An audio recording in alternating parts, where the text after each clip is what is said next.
क्या एक बाप अपनी बेटी की जान बचाने के लिए एक ऐसे दरिंदे को बेगुनाह साबित कर सकता है जिसे वो खुद कातिल मानता है? 33 साल बाद दामिनी के अर्जुन सिंह यानी हमारे सनी देओल वापस कोर्ट रूम में उतरे हैं, लेकिन इस बार साथ में 2.5 किलो का हाथ नहीं बल्कि एक ऐसा मजबूर बाप है जिसकी रगों में गुस्सा नहीं बल्कि बेबसी दौड़ रही है। और उनके सामने खड़ा है बॉलीवुड का सबसे unpredictable villain Akshay Khanna. Netflix पर रिलीज हुई और नंबर 1 पर ट्रेंड कर रही फिल्म इक्का क्या वाकई एक मास्टरपीस है या सिर्फ एक एवरेज कोर्ट रूम ड्रामा? आज सब कुछ खुलकर बात करेंगे। दोस्तों, आज हम रिव्यू करने जा रहे हैं सबसे ज्यादा talked about Netflix original film इक्का का। बॉर्डर 2 की ग्रैंड सक्सेस के बाद सनी देओल एक बिल्कुल नए अवतार में नजर आए हैं। उनके साथ हैं अक्षय खन्ना, दिया मिर्जा और तिलोत्तमा शोमे। क्या ये लीगल थ्रिलर आपका वीकेंड बना पाएगी? चलिए जानते हैं। तो कहानी शुरू होती है अर्जुन मेहरा यानी सनी देओल से, जिन्हें लीगल फील्ड में सब इक्का कहते हैं।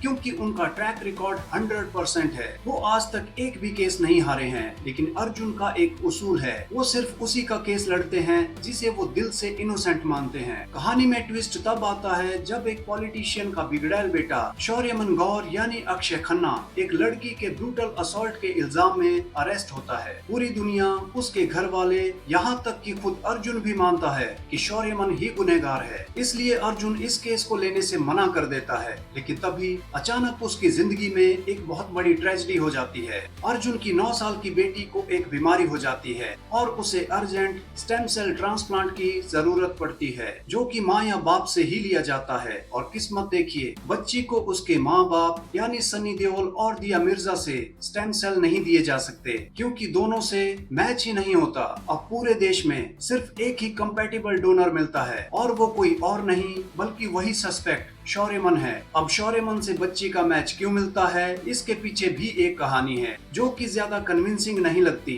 खैर, अब शौर्यमन अर्जुन के सामने ये शर्त रखता है कि मैं अपने बोन मैरो के स्टेम सेल्स तभी दूंगा जब तुम मेरा केस लड़ोगे और जीतोगे। मतलब साफ है, मुझे कोर्ट से बरी करो और अपनी बेटी की जान बचाओ। अब एक तरफ अर्जुन के प्रोफेशनल एथिक्स हैं, उसका ईमान है, और दूसरी तरफ उसकी अपनी बेटी की सांसें। मजबूर होकर अर्जुन ये केस ले लेता है। कोर्ट में उसके सामने खड़ी हैं पब्लिक प्रोसिक्यूटर मधुरा बनर्जी यानी तिलोत्तमा शोमे, जो अर्जुन की धज्जियां उड़ाने के लिए तैयार है क्योंकि उसके पास बहुत सारे गवाह और सबूत हैं। केस की सुनवाई चल ही रही होती है कि इस बीच में पीड़ित लड़की की मौत हो जाती है और अब केस अटेम्प्ट टू मर्डर से डायरेक्ट मर्डर बन जाता है। हालांकि मर्डर क्यों होता है वो सीन भी आपको कंफ्यूजिंग लगेगा। खैर, जैसे तैसे अर्जुन शौर्यमन को बेगुनाह साबित कर देता है। बदले में शौर्यमन अपने बोन मैरो दे देता है और फाइनली बच्ची की जान बचा ली जाती है। लेकिन फिर वापस से अर्जुन शौर्यमन को फंसा देता है और जेल भेज देता है। लेकिन वो ऐसा क्यों करता है? क्या शौर्यमन सच में गुनहगार है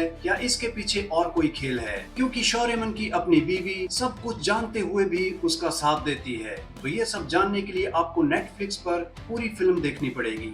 अब बात करते हैं इस फिल्म के राइटिंग डिपार्टमेंट की। इस फिल्म की स्टोरी लिखी है एल.टी. कौशल ने और स्क्रीन प्ले कंबाइंड तौर पर एल.टी. कौशल और मयंक तिवारी ने तैयार किया है। फिल्म का सेंट्रल आइडिया अच्छा है। एक बाप का मॉरल डिलेमा और एथिक्स की लड़ाई स्क्रीन पर बढ़िया लगती है, लेकिन स्क्रीन प्ले में एक कमी रह गई। राइटर्स ने इस इमोशनल और एथिकल कॉन्फ्लिक्ट को गहराई से एक्सप्लोर करने की बजाय फिल्म को फटाफट court room twists and turns की तरफ मोड़ दिया। इसलिए बहुत सी चीजें आपको अधूरी और मिसिंग लगेंगी। वहीं मयंक तिवारी के डायलॉग्स उतने शार्प भी नहीं हैं। ओवरऑल स्टोरी में बहुत कमियां हैं। स्क्रीन प्ले थोड़ा और लेयर्ड हो सकता था। अब फिल्म के विजुअल्स की बात करें तो सिनेमेटोग्राफी की है जिष्णु भट्टाचार्य जी ने। कोर्ट रूम ड्रामास को अक्सर लोग बोरिंग समझ लेते हैं क्योंकि एक ही कमरे में पूरी फिल्म चलती है, लेकिन जिष्णु भट्टाचार्य जी ने अच्छा काम किया है। कोर्ट रूम के अंदर की साइकोलॉजिकल टेंशन को उन्होंने अपने कैमरा एंगल्स और मूडी लाइटिंग से अच्छे से कैप्चर किया है। क्लोजअप शॉट्स में कैरेक्टर्स के चेहरे का डर और गुस्सा साफ झलकता है, जो फिल्म के सस्पेंस को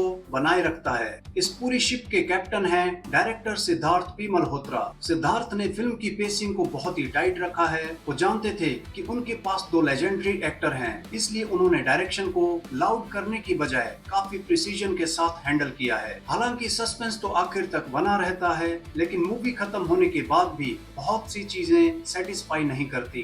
अब आते हैं फिल्म के असली हीरोज यानी एक्टर्स की परफॉर्मेंसेस पर। तो सबसे पहले हमारे इक्का यानी सनी देओल एज अर्जुन मेहरा। अगर आप यहाँ तारीख पे तारीख वाले लाउड डायलॉग्स या टेबल तोड़ने वाला एक्शन एक्सपेक्ट कर रहे हैं तो वैसा बिल्कुल भी नहीं है। सनी देओल ने इसमें काफी मैच्योर, कंट्रोल्ड और रिस्ट्रेंट परफॉर्मेंस दी है। उनकी आंखों में एक लाचार बाप का दर्द और कोर्ट रूम में एक सॉलिड वकील की अथॉरिटी दोनों साफ दिखती है। अब बात अक्षय खन्ना की, जिन्होंने शौर्यमन गौर का रोल प्ले किया है। अक्षय खन्ना स्क्रीन पर अच्छे लगे हैं, वो कब वल्नरेबल दिखते हैं और कब अचानक अनसेटलिंगली कोल्ड और साइको बन जाते हैं आपको पता ही नहीं चलेगा। बिना किसी लाउड स्पीच के सिर्फ अपनी बॉडी लैंग्वेज और एक एरोगेंट स्माइल से वो सीन को डोमिनेट करते हैं। दिया मिर्जा ने अवंतिका मेहरा यानी अर्जुन की वाइफ के रोल में अच्छा सपोर्ट दिया है। उनका और सनी का बॉन्ड जेन्युइन लगता है। तिलोत्तमा शो में एज पब्लिक प्रोसिक्यूटर मधुरा बनर्जी हमेशा की तरह ही लगती हैं। कोर्ट में उनकी एक दो दलील ही ठीक ठाक हैं, जबकि हर वक्त सन्नी पाजी ही छाए रहते हैं। वो एकदम बेबस और कंफ्यूज्ड ही लगती हैं। हालांकि वो कहती भी हैं कि अर्जुन मेहरा तो कभी गुनहगार का केस नहीं लड़ते, फिर वो ऐसा क्यों कर रहे हैं? कुछ बात तो है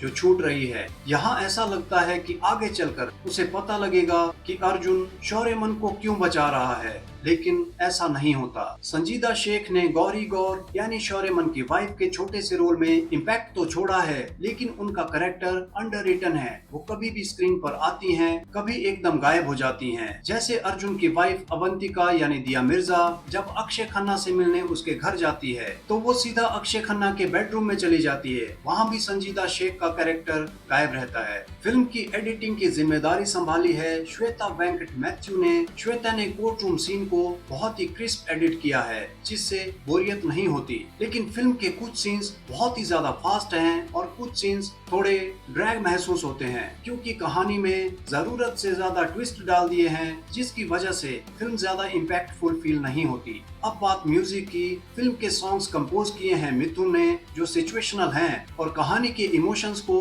आगे बढ़ाते हैं। लेकिन फिल्म का बैकग्राउंड स्कोर ज्यादा दमदार है, जिसे डिजाइन किया है जूलियस पाकियाम ने। एक थ्रिलर फिल्म के लिए बीजीएम उसकी रीढ़ की हड्डी होती है। जूलियस पाकियाम ने हर एक रेवलेशन और सस्पेंस मोमेंट पर जबरदस्त बैकग्राउंड म्यूजिक दिया है। ओवरऑल इक्का एक ठीक ठाक एंटरटेनिंग और ग्रिपिंग लीगल थ्रिलर है। फिल्म की सबसे बड़ी स्ट्रेंथ है सनी देओल और अक्षय खन्ना की एक्टिंग, टाइट डायरेक्शन और एक बहुत ही यूनिक इमोशनल कोर। लेकिन इसके काफी फ्लॉज भी हैं। फिल्म अपनी कोर मॉरल डिलेमा की फिलॉसफी से भटककर कन्वीनियंटली टाइम किए गए ट्विस्ट पर ज्यादा डिपेंड हो जाती है, जिससे कुछ खुलासे प्रेडिक्टेबल और अनरियलिस्टिक लगते हैं। जैसे कि अक्षय खन्ना का बेवजह अटेम्प्ट टू मर्डर का सीन, जबकि वो लड़की खुद अक्षय खन्ना के साथ रेस्टोरेंट से अपनी मर्जी से जाती है। फिर अक्षय खन्ना का सनी देओल की बच्ची से कनेक्शन, सनी का अक्षय को लॉयर ना बनने देना और अक्षय का अपने ही बॉडीगार्ड के हाथों एक गवाह को मरवाने की कोशिश, जबकि वो किसी भी प्रोफेशनल किलर को हायर कर सकता था, जिससे कि उस पर शक नहीं जाता। ऐसे ही कितने ही फ्लॉज हैं जो इस फिल्म में कंफ्यूज करते हैं। फिर भी